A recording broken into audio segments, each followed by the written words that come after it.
Hi everyone, welcome back today. I hope everyone is okay. Today I want to talk about a thinker who really changed the way we understand culture, media, and even our everyday lives. Theodor W. Adorno.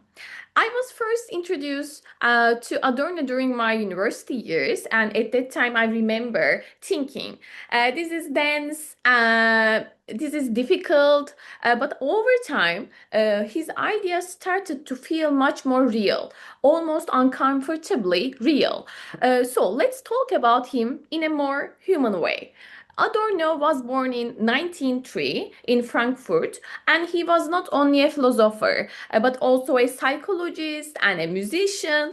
In fact, music is central to how he understands culture. He studied philosophy at John Wolfgang Goethe University and later became part of what we call the Frankfurt School. That's the most important information, actually. Because of his Jewish background, he had to leave Germany during the Nazi period, and that experience of exile deeply shaped how he saw society, power, culture.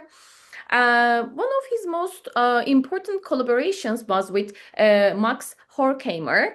Together, they wrote Dialectic of Enlightenment, and this is where one of his famous concepts comes from the culture industry. Now, what does that actually mean? Adorno argues that culture, things like music, films, and media, is no longer something organic or truly creative. Instead, it becomes something produced, packaged, and sold just like any other product. And this leads to something he calls standardization. Think about popular songs. Many of them follow the same structure, right? The same rhyme, the same emotional patterns. They feel different, but actually they are built from the same formula. Adorno says this is not accidental. It's designed this way so that we recognize it easily. We feel comfortable and we keep consuming. And then there is another concept, pseudo-individualism. Like this one is really interesting. It's the idea that we believe we are choosing something unique, something personal, but in reality, we are choosing from pre-made options that are almost identical. So we feel special, but within a system that is already decided for us. Adorno was also deeply concerned about how we spend our free time. He believed that leisure time should not just be about escaping or relaxing, but also developing ourselves intellectually, emotionally, critically. But according to him, modern leisure has been taken over by the culture industry. Instead of helping us grow, it keeps us passive. It entertains us, but it also controls us. And here we can connect Adorno to Karl Marx. Marx talked about alienation, how workers become disconnected from what they produce. Adorno takes this further. He says alienation is no longer just about work, it's everywhere in media, in culture, in everyday life, even in how we think and feel.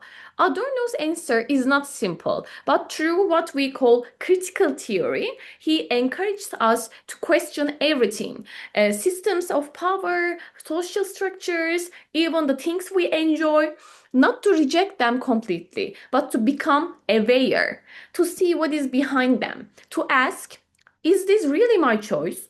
Or is this something shaped for me? For Adorno, art also plays a very important role.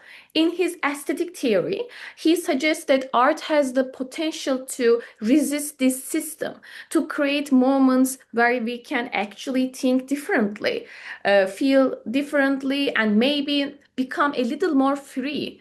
So, in a way, his work is not just criticism, it's also a call to more conscious, more critical, and maybe a little less comfortable.